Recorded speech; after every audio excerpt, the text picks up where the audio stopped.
Hi there. So a while back, I guested on my friend Mastercast's channel talking about the Scream franchise, but the four films. Now, of course, due to like time limit constraints, we couldn't like really go in deep on a lot of them. So, but today, what I'm going to do is I just rewatched the openings of each four of the Scream films. And I'm going to talk about the first four. The openings. I'm going to rank the openings for each four of the films. But first, let's look at that iconic mask that we see at the opening of every film from the Scream franchise. That scary, iconic mask.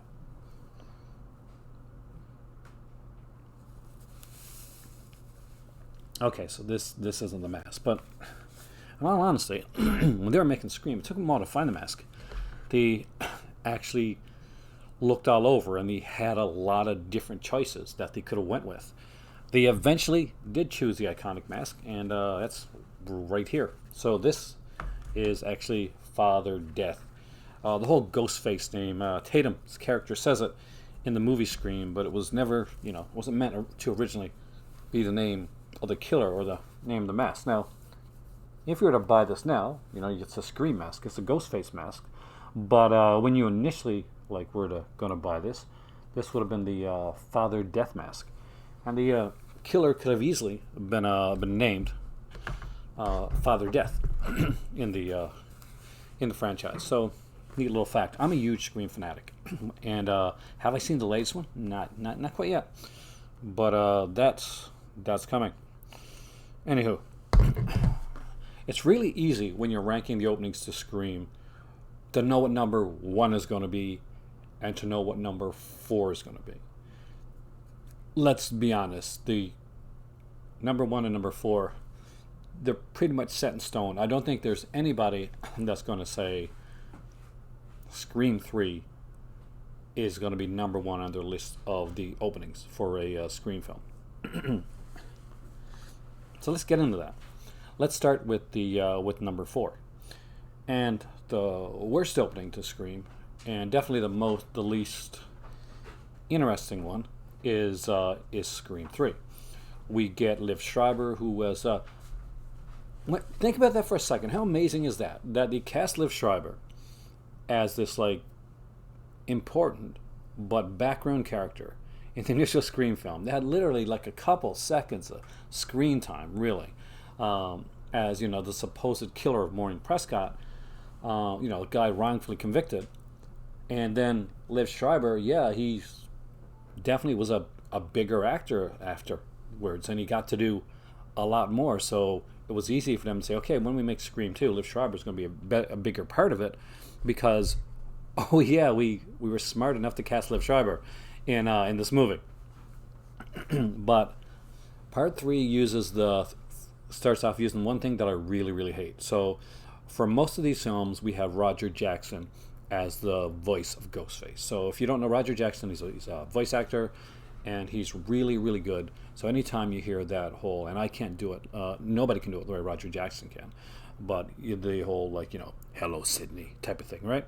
So that's Roger Jackson. So no matter who's under the mask, under the Father Death Ghostface mask, it's always the voice of Roger Jackson, except in part 3. In part 3, they use this technology that's supposed to be a voice distorter, which can make your voice sound exactly like somebody else's voice, exactly. So it doesn't matter where they are, and it's not going to sound like you're speaking into a voice distorter. It's going to sound like it's coming out as that person's voice. So let's just say I used my cousin Roger's voice to frame him for murder, and I was like, hey, it's me, Roger.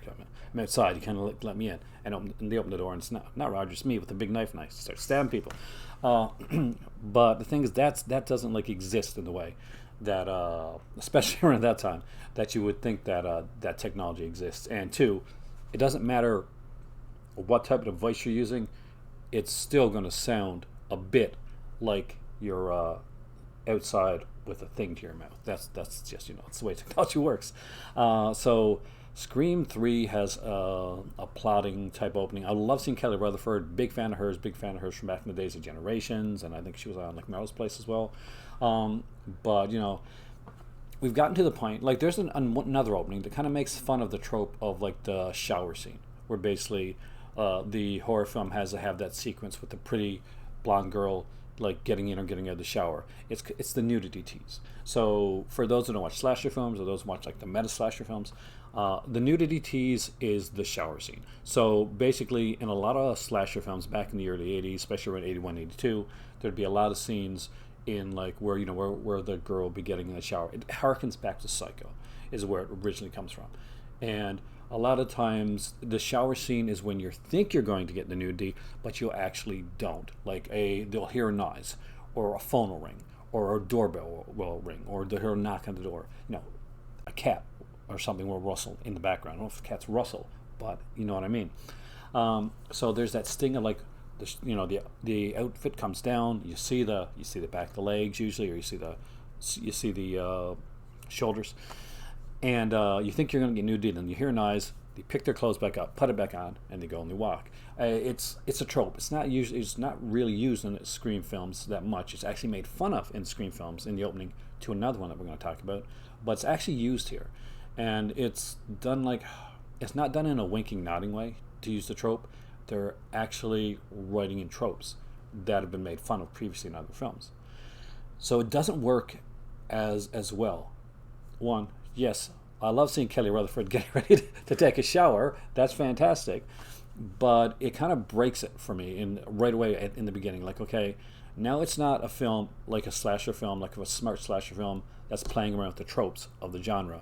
This is a smart slasher film that's buying into the tropes of the genre. And I think you'd see that more with Scream 3. So this was kind of a red, or kind of one of those kind of flashing red lights to let you know, okay, yeah, something's different within this one here. So Scream 3, yeah, you get the worst, you get fourth place. And also you killed off Liv Schreiber, Cotton Leary's character. That was a dumbass idea. Killing off Cotton Leary at the beginning of a film when this was an actor that could have done a lot more for this film, especially when the lead actress, Neve Campbell, didn't really want to come back, so you couldn't use her till around halfway through the film. The original opening for Scream 3 was going to be much better. The original opening for Scream 3 was going to have Neve Campbell kind of being chased by a ghost-faced killer, per se, and she turns the tables and kills this person, only to find out that this was just another one of the pranksters.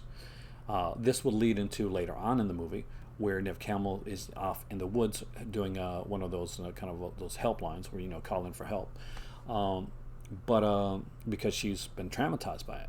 But now, because that opening is gone, and instead we have the Cotton Leary death sequence at the opening, it doesn't really make as much sense that Sidney is off in the woods by herself. She's already gone through those two experiences and come out as a survivor. So and as a tougher character, this is a step backwards for Sidney, and we have no reason for the step backwards.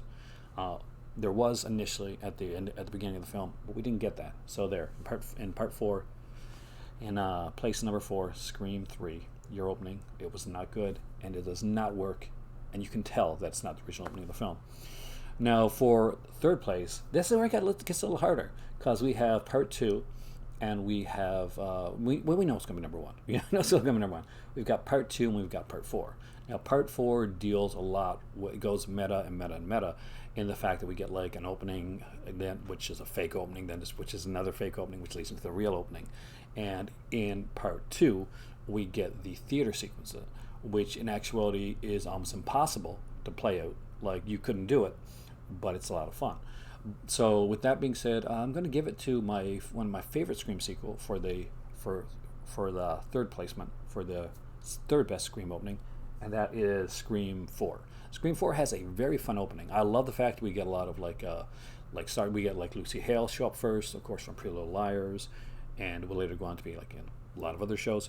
But she was famous for Pretty Little Liars at the time, and we got her. We got Kristen Bell, we got Anna Paquin, all these people coming in, and the bigger actors are used for the actual stab films until we get to like the kind of at the time, kind of the lesser known actors that are used for the actual Woodsboro murders that happen in there. So it's really well done, and it peels it back for you.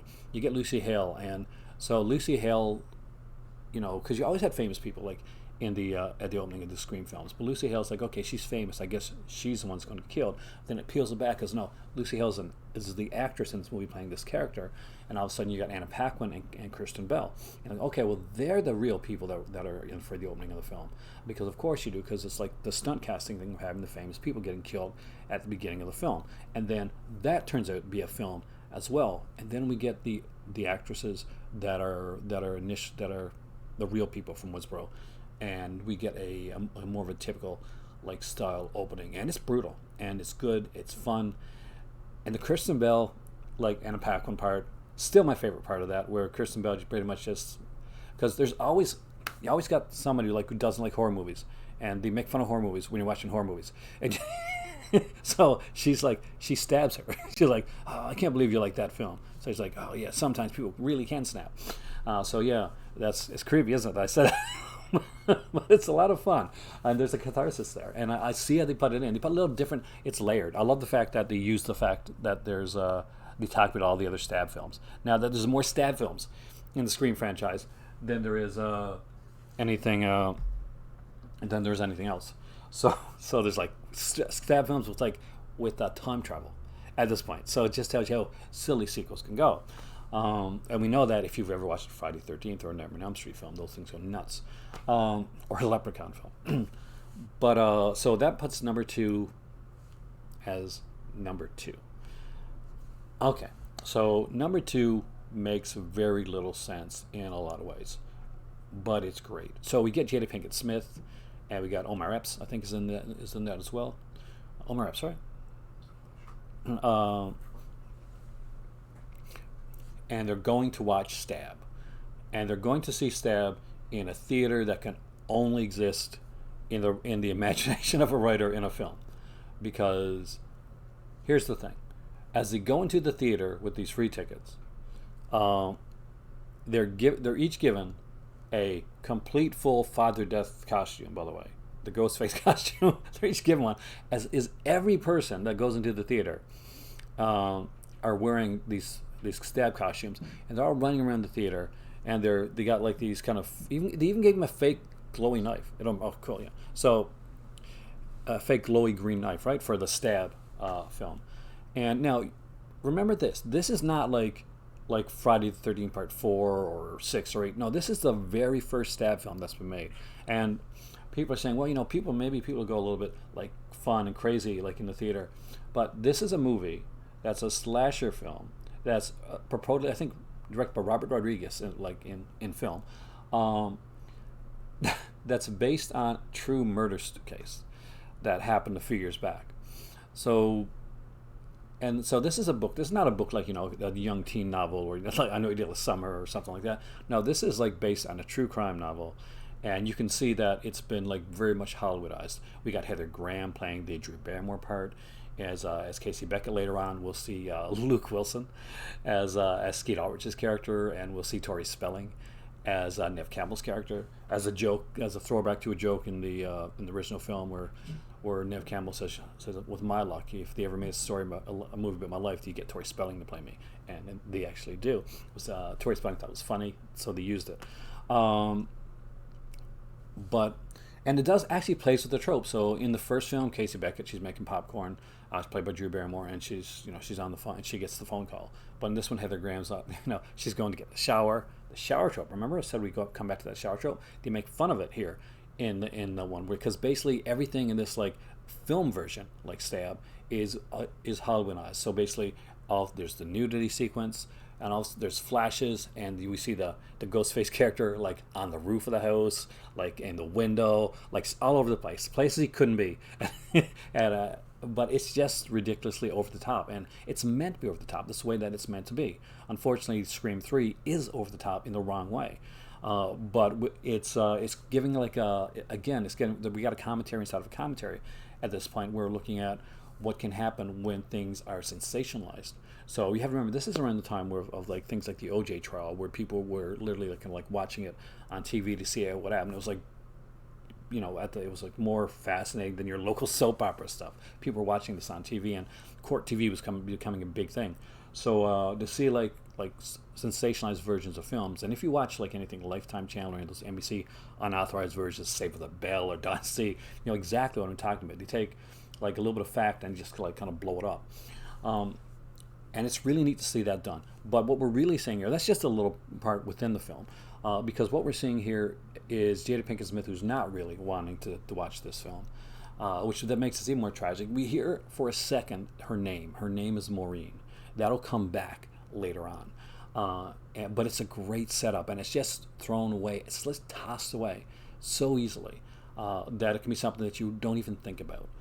But when it comes up again later on that, you know, she's killed because her name's Maureen, and Maureen is, of course, is the name of Sidney Prescott's mom, the first one that is killed, you know, even before Scream starts in Scream films. So the person that's killing them initially is using the names of the people that were originally killed from the original Woodsboro Massacre. So that's a nice start.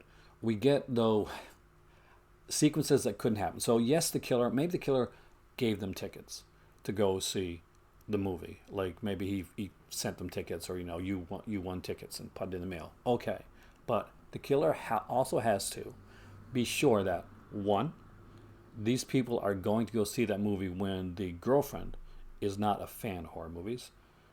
Two, that at some point they are going to get separated, and the guy is going to go to the washroom at the exact time when the killer is already in the washroom. Three, that the killer has enough upper body strength that and has such great hearing that he can hear when Buddy puts his face up against, when Omar puts his face up against the stall, and knows exactly where to stab him right here, so he can actually literally get into his head, right?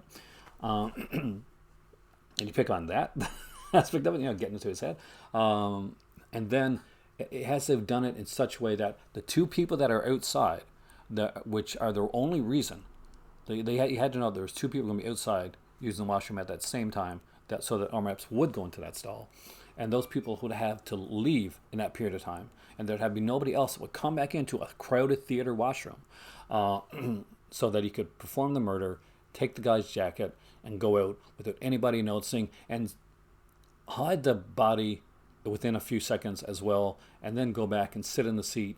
And not only sit in the seat, but since he wasn't there when she initially sat down, find the seat that Jada Pinkett Smith's character Maureen is in. And I'm not sure if you've ever went to a theater. If you got to a theater before, and say you went to the washroom and you came back and it's dark, finding your seat is hell. Under the best of times, finding the seat that's not yours to get next to somebody that you want to kill. Good luck with that one. And you also have to assume that everybody in the theater is going to be out of their mind watching this movie, like it's the first horror movie that they've ever seen, and they're all, you know, drinking Pop Rocks and Coke, and they're all like 5-year-olds because they're all running around the theater going stab, stab, stab, and ridiculous things that nobody does. It is like a screenwriter's idea of what a horror movie fan is actually like. I'm what a horror movie fan is actually like. A lot less exciting, guys. So that he can actually perform the murder, kill her, do it in front of a bunch of people, have them not notice, still manage to slip away. Like, yes, a lot of them are wearing their Scream masks and stuff like that, but a lot of them are wearing the whole Scream outfits. He's a bigger guy. Once you know who the killer is, you know he's a bigger guy. Also, he's wearing a jacket. He's wearing a brown leather jacket. So he's got us in some take out, because somebody notices right away. When she stands up, somebody sees a bit of blood go onto their hand. And they're like, wait a second. Is that really, is she bleeding type thing? But yeah, no, he still manages to stab her again before anybody really notices, and manages to, I guess, take off the coat, get away in the crowd, take off the mask, whatever. All that happens. But with all that being said, it is a fantastic opening. One, it's a bit gory, not overtly, but it brings the gore. It's a really, really well done opening film, and the film within a film is really fun to watch. It really adds to the aspect of the film, and I really, really like it. As much as it makes absolutely no sense at all, Cinematically, it's brilliant and it's extremely well done. So, does it make sense? Well, could this happen in real life? No, not at all. See, even Mr. Meow Meow, Mr. Hubert agrees with me. See, he's that's his opinion too. And of course, number one has to be the original Scream. It is just a perfect opening for a film. We get throwbacks to other horror films in here. We get the beautiful Drew Barrymore, who at the time was thought to be the star of the film, and we get to see her die. And this is the most brutal and the bloodiest of all the films. We get the kind of the visceration sequence with her boyfriend. We get the really cool play between the killer and Casey Beckett's character. It's really well done. It's shot beautifully, and it's just gorgeous, and the tension builds up in the right way, in the correct way. So when you're listening to him talk and he's being jokey and flirty, and he gets to the part where he says, "I want to know who I'm looking at," and she says, "What? What'd you say?" He said, "I want to know who I'm speaking to." She said, "That's not what you said." It hits you just like it hits her, and it plays it extremely well. So there you go. That is probably the greatest opening for any Scream film. Do you know another opening that's actually really good, and it doesn't get a lot of credit, but let's put it in there because this is part of the Scream mythos, in a way. So Scream actually had a TV series. It had 3 seasons, 2 seasons of one series, and then it spun out off to a completely different series, also called Scream the TV series, and a movie. But there's only one of them that deserves mention for the opening of the film, and that is the first season of Scream the TV series. So Bella Thorne, a very well-known actress now. Of course, she's been in a lot of films, and she started in Disney stuff, what was it called?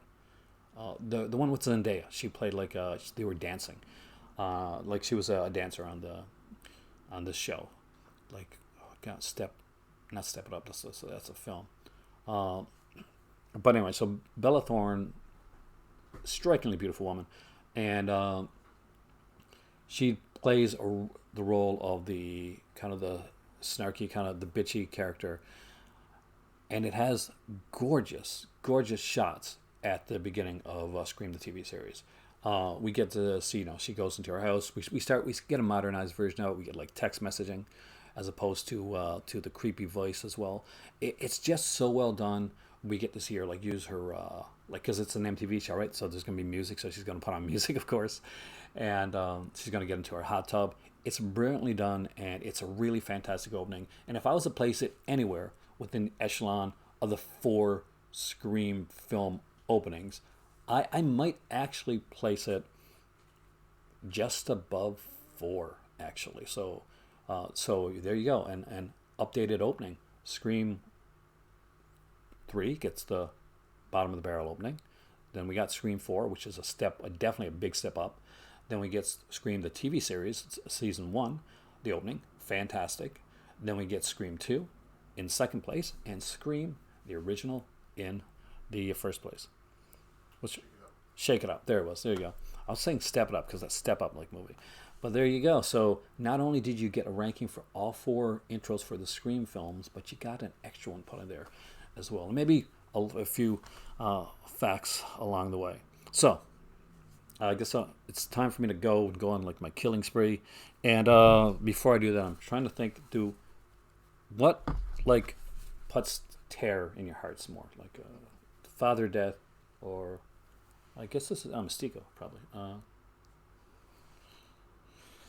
One of these days we've got to talk about WrestleManiac. It's a slasher film about a lucha libre killer that rips people's faces off, played by the original Rey Mysterio.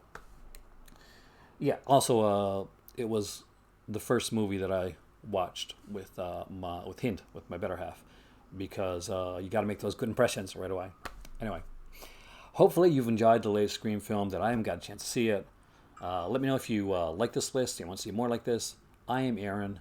Thank you so much for joining me today here in the Cult of Cinema. I've tried to keep it a little bit darker, a little bit creepier, and do something a little bit different. So this is a different ranking, a different style. And remember, star 69, caller ID. That's what you should do. Talk to you soon.